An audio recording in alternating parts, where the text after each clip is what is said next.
जी नमस्कार। मैं अजय वर्मा, आप देख रहे हैं न्यूज़ नशा। आज फिर हम आपको बिहार ले चलते हैं। बिहार में हमारे साथ संतोष जी हैं और काफ़ी जाने-माने पत्रकार हैं और उनकी पकड़ बिहार की राजनीति या जो भी सेक्टर है, उस पे बहुत मजबूत पकड़ है। आज हमारे साथ हैं वो।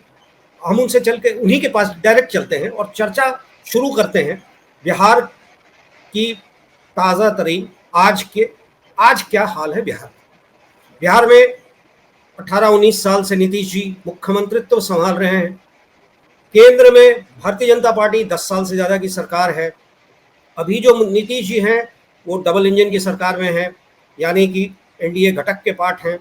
उसके पहले आरजेडी इंडी के पार्ट हुआ करते थे। पर इतने मजबूत कंधों के बावजूद भी बिहार का भला, मैं तो 90 के दशक में बिहार में था और आज भी देखता हूं कि जैसा 90 के दशक में बिहार था, आज की तारीख में भी वैसा ही है। लैंड रिलेटेड इंसिडेंट अभी अररिया में हुआ, जहां तीर धनुष से पुलिस बल पे अटैक किया। एक लेडी एसआई इंजर्ड भी हो गई है। दूसरी तरफ सुना है कि दिलीप जायसवाल जी ने 3 महीने के लिए लैंड सर्वे को टाल दिया है, यानी कि कहीं ना कहीं जमीन से रिलेटेड विवाद, रैयत कागजात का ना मिलना सरकार को भी लग गया कि इतना आसान चीज नहीं है। तो संतोष जी, चलिए आप ही के पास चलते हैं। आप बताएं स्थिति क्या है, क्योंकि चुनाव नवंबर 2025 में होना है और सुना है कि सारे पॉलिटिकल पार्टी दमखम के साथ लग गए हैं इस बार 2025 के असेंबली को पकड़ने में। ना लालू जी कहीं कम नजर आते, ना नीतीश जी कम नजर आते। भारतीय जनता पार्टी तो नीतीश जी के कंधे पे खेल रही है और कांग्रेस आरजेडी के खेमे में। देखते हैं और आपसे जानते हैं कि नब्ज क्या बता रहा है, आम जनता की क्या फीलिंग है, आप बताएं संतोष जी। देखिए, आपने जो एक बात बोली कि 90 का पहले का बिहार और आज में अंतर नहीं है, काफी अंतर आया है। 70, 80, 90 और हमेशा परिवर्तन होते रहा है। 90 के पहले की बात थी तो 90 के दौर में एक परिवर्तन का दौर आया, सामाजिक परिवर्तन हुआ 90 के दौर में। लालू प्रसाद जब सत्ता में आए तो उन्होंने सामाजिक क्रांति एक प्रकार से लाई और सामाजिक परिवर्तन हुआ। जो भेदभाव की दूरी उन्होंने मिटाई, जो छुआछूत की दूरी थी उन्होंने मिटाई, जो दलित अल्पसंख्यक डरे सहमे रहते थे उनको उन्होंने आगे बढ़ाया। उसके बाद उसी कारण एक नरसंहार का दौर हुआ, जिसके कारण बिहार बहुत बदनाम हुआ। उसके बाद फिर जाकर के नीतीश कुमार सत्ता में आए 2005 में। तो 2005 नीतीश जी ने एक नई क्रांति लाई, एक डेवलपमेंट की शुरुआत हुई। वो सामाजिक क्रांति हुई और उसके बाद विकास की क्रांति हुई। और विकास, सड़क, पुल, पुलिया, इन चीजों का विकास हुआ। लेकिन इन सबों के बीच में नीतीश जी के सरकार में एक चीज जो पीछे छूटता चला गया, वो है कि शिक्षा। बिहार में शिक्षा व्यवस्था पूरी तरह से समाप्त हो गई नीतीश जी के सरकार में। भले उन्होंने स्कूल की भवनें बहुत ज्यादा बनवा दी, शिक्षकों की बहाली बहुत ज्यादा की, लेकिन जो उन्होंने 2005 में सत्ता में आने के बाद सर्टिफिकेट लाओ और नौकरी पाओ का जो उन्होंने नारा दिया, तो सिपाही की बहाली परीक्षा देकर होती थी और टीचर की बहाली 5,000 और 10,000 रुपए में उन्होंने कर दी सर्टिफिकेट के आधार पर। तो उस समय ऐसा हुआ कि जो चोरी से पास किए हुए जितने लोग थे वो शिक्षक बन गए और शिक्षा व्यवस्था पूरी तरह से चौपट हो गई। एक गरीब छात्रों के लिए पटना विश्वविद्यालय, आप पटना में 90 के दशक में थे तो पटना विश्वविद्यालय विद्यार्थियों के लिए समझिए कि एक अमृत धारा थी। गरीब बच्चा कहीं भी पटना साइंस कॉलेज में एडमिशन लेता था, पटना कॉलेज में एडमिशन लेता था और बीएन कॉलेज और मगध महिला में लेता था। और वहां से उस जितने भी डॉक्टर, इंजीनियर, मतलब पटना साइंस कॉलेज में एडमिशन आपने ले लिया, मतलब आप 50% डॉक्टर या इंजीनियर आप हो गए। और 90% से ज्यादा लोग आ जाते थे। 90% छात्र डॉक्टर इंजीनियर बनते थे। उसी में से फिर आईएएस आईपीएस बनते थे, जज बनते थे, वकील बनते थे, हर सेक्टर में जाते थे। तो नीतीश जी ने सबसे बड़ी गलती की, वहां इंटर की पढ़ाई खत्म कर दी। और वो मदन मोहन झा की शिक्षा नीति लाई हुई थी, और जो कहिए नई शिक्षा नीति कहिए और मदन मोहन झा की शिक्षा नीति, जिसने बिहार की शिक्षा व्यवस्था को पूरी तरह से बर्बाद कर दिया। तो नीतीश जी एक तरफ डेवलपमेंट उन्होंने किया, लेकिन दूसरी तरफ शिक्षा चौपट हो गई। स्वास्थ्य के सेक्टर में उन्होंने काम किया, लेकिन आज स्थिति ये हो गई, दवा पहुंचाया, हर अस्पताल में दवा पहुंचाया, अस्पताल की बिल्डिंग बनवाई उन्होंने, सड़कें बनवाई, लेकिन अस्पताल की स्थिति जैसे पीएमसीएच हो गया, मेन हॉस्पिटल माना जाता था, तो आज स्थिति ये हो गई है कि पीएमसीएच में कोई भी मतलब मंत्री हो, विधायक हो, पहले हो कि मुख्यमंत्री नीतीश जी जब 2005 में मुख्यमंत्री बने थे तो अपनी मां का इलाज पीएमसीएच में कराते थे। कोई भी मंत्री विधायक जाता था तो पीएमसीएच जाता था। पहले मंत्री और विधायक के बच्चे सरकारी स्कूल में पढ़ते थे, पटना कॉलेजिएट और पाटलिपुत्र में पढ़ते थे। आज एक चपरासी का बच्चा भी कोई सरकारी स्कूल में नहीं पढ़ता है, जो टीचर है उनके बच्चे भी सरकारी स्कूल में नहीं पढ़ते हैं और न ही कोई इलाज कराते हैं। तो शिक्षा और स्वास्थ्य के सेक्टर में ये बदलाव हुआ।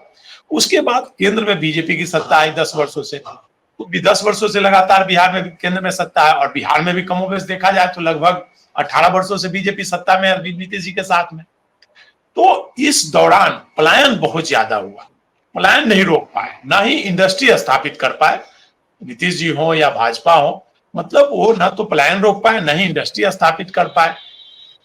और शिक्षा स्वास्थ्य की स्थिति आपके सामने है। हाँ, डेवलपमेंट हुआ है बिहार में, नो डाउट डेवलपमेंट हुआ है, सड़कें बहुत अच्छी बनी है, आपको गांव गांव में सड़कें बनी, स्कूल की भवनें बन गई, प्रखंड कार्यालय बन गया, तो डेवलपमेंट वर्क जो है वो हुआ है, जिसके कारण कुछ बेरोजगारी दूर हुई है, बेरोजगारी भी दूर हुई है डेवलपमेंट के कारण, लोगों को गांव गांव में अब रोजगार मिलने लगे हैं। लेकिन बड़े इंडस्ट्री कोई स्थापित नहीं हो पाई। बड़ी इंडस्ट्री जो होना चाहिए था, बिहार जैसे है, आपको बिहार में मथुरा इंडस्ट्रीज है, हाजीपुर इंडस्ट्रीज है, और कई भी इंडस्ट्रियल एरिया है जहां पर इंडस्ट्री बहुत ज्यादा, इंडस्ट्री बड़े बड़े उद्योग नहीं लग पाएगा, जिसके कारण बेरोजगारी बहुत ज्यादा हो। उसके अलावा देखा जाए तो शराबबंदी के कारण देखा जाए तो लाखों लोग बेरोजगार हैं।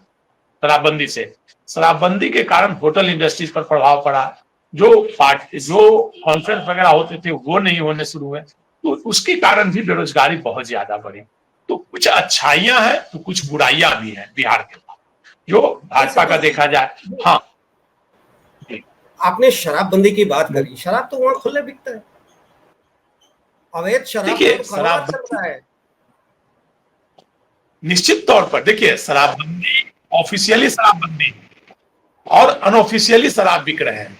तो ऑफिशियली जब शराब बिकते थे तो जितने होटल थे, बड़े बड़े होटल, वहां पार्टियां हुआ करती थी, देश भर से डॉक्टरों का कॉन्फ्रेंस हुआ करता था, विभिन्न मतलब ऑफिस का जो प्राइवेट ऑफिस होते थे, एयरटेल हुए, रिलायंस हुए, सबकी मीटिंग पटना में होती थी। तो वो मीटिंग जो है वो बनारस शिफ्ट हो गया या झारखंड शिफ्ट हो गया, तो जिसके कारण होटल उद्योग प्रभावित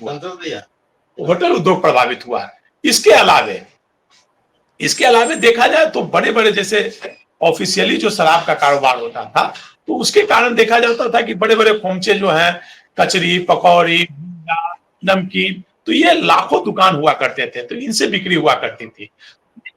उद्योग ये सब बहुत छोटे छोटे, ये बहुत प्रभावित हुए, जिसके कारण आदमी बेरोजगारी बहुत ज्यादा बढ़ गई और लोग पलायन बहुत ज्यादा किए। लोग देखते होंगे कि आप पटना से लोग बाहर जाने वाले, बनारस जाने वाले को, देवघर जाने वालों की तादाद बहुत ज्यादा बढ़ गई है। लोग देवघर जाते हैं और जो अब शराब, नकली शराब बिक रहे हैं, तो जो गरीब गुरबे हैं, चाहे जो लोग हैं, उन चोरी छिपे घर में शराब पीते हैं, खुलेआम तो कोई पी नहीं पाते हैं।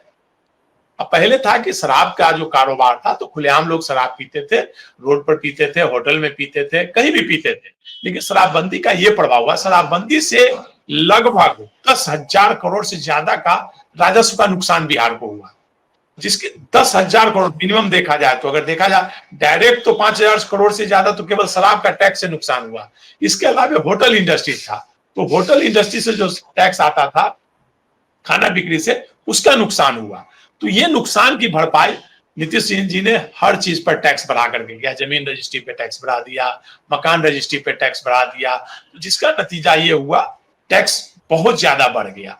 तो ये प्रभाव पड़ा है इसके, और ये मूल वजह है बिहार में जो एक डेवलपमेंट को रोकने का। जैसे अभी कई कार्य जो हो रहे हैं, डेवलपमेंट वर्क हो रहे हैं, तो फंड के अभाव में, फंड है नहीं, 10,000 करोड़ का राजस्व का तो सीधा लॉस हो गया। फंड के अभाव में बहुत डेवलपमेंट कार्य 15 के बाद रुक गए हैं, कार्य हो जाते हैं, 2-2 साल तक लोगों को पेमेंट नहीं मिलते हैं, कॉन्ट्रैक्टर, तो इस कारण से काम आप देख रहे होंगे कि पुल पुलिया ध्वस्त हो रहे हैं। तो एक ये निर्णय जो हुआ सरकार का कि टेंडर, जैसे कोई भी कंपनी का टेंडर होता था, तो टेंडर होता था तो पहले लोग अपर में जाते थे, टेंडर लेते थे। जैसे मान लीजिए अगर 1 करोड़ का काम है तो लोग 10% एबव में देते थे, उनको काम मिलता था। अब हो गया है कि 40% तक लोग बिलों में जा रहे हैं। तो जो 1 करोड़ का काम सरकार 1 करोड़ में बनाना चाह रही है और वो 40% 30% बिलों में जा रहे हैं, 60% 60 लाख में जो टेंडर लेंगे तो क्या बनाएंगे बिल्डिंग? तो बालू के बदले तो रेत ही, सीमेंट के बदले रेत से ही बनाएंगे ना। यही वजह है कि आप देख रहे होंगे कि लगातार 10-12 पुलिये गिरे, भवने गिर गई। तो ये है डेवलपमेंट में जो कमियां हैं ये। और जैसे बिहार की राजनीति कर रहे हैं लालू प्रसाद और नीतीश जी, दोनों बिहार की राजनीति करते रहे हैं। नीतीश जी भाजपा के साथ जाकर के सत्ता में आए, तो भाजपा के साथ सत्ता में आकर के गए तो आज 20 साल हो गए हैं। आप देखिए तो 20 साल हो गए हैं, लेकिन 20 साल बाद भी नीतीश जी हो या भारतीय जनता पार्टी हो, अपना डेवलपमेंट नहीं बताते हैं। चुनाव में जब जाते हैं तो ये नहीं बोलते हैं कि हमने क्या किया, वो बोलते हैं कि 20 साल पहले क्या था, 20 साल के पहले क्या था, लोग घर से नहीं निकलते थे, जंगल राज था, ये बात लोग करके लोगों को डरा कर वोट मांगते हैं आज भी। तो ये इसमें बदलाव होना चाहिए। अब 20 साल की उपलब्धि, अब 20 साल में 2 जनरेशन बदल चुका है, तो अब डेवलपमेंट के नाम पर अपना आपने जो काम किया उसके नाम पर वोट मांगना चाहिए, ना कि वो 20 साल पुरानी बात को लेकर के वोट मांगना चाहिए। तो ये स्थिति है बिहार में। यानी कि ये कहा जाए कि ब्लेम गेम, एक दूसरे पे ब्लेम लगाना कि तुमने 20 साल पहले कुछ किया नहीं और हमने क्या किया उसकी कोई इनके पास है नहीं। तो एक तरह से लब्बो लबाब जो आपकी बातों से मुझे लगा वो ये है कि विकास के नाम पे पुल पुलिया बनाया जो गिर रहा है, क्योंकि अंडर पे खेल हुआ। शराबबंदी वॉज अ पॉपुलिस्ट मेजर, बहुत पॉपुलिस्ट मेजर था, हर जगह तारीफ शुरू हुआ। अंत क्या हुआ? एक्साइज का फॉल, 10,000 करोड़ एक्साइज आपका टैक्स में घाटा, जिसको आपने वसूला दूसरे तरीके से। आपका क्राइम रेट वहीं का वहीं है। 10 साल भारतीय जनता पार्टी केंद्र में, 20 साल आपके साथ स्टेट में, उपलब्धियों के नाम पे कुछ नहीं। पॉपुलिस्ट मेजर सिर्फ कहने के लिए, ब्लेम गेम पे चुनाव की तैयारी। क्या ये जनता बिहार की कब तक ऐसी चीजों को, ऐसे लोगों को बर्दाश्त करते रहेगी? और आप हमसे जुड़े रहने के लिए सब्सक्राइब करें YouTube पर, फॉलो करें Twitter पर और लाइक करें Facebook पर। और ज्यादा जानकारी के लिए आपको टाइप करना होगा सिर्फ न्यूज़ नशा।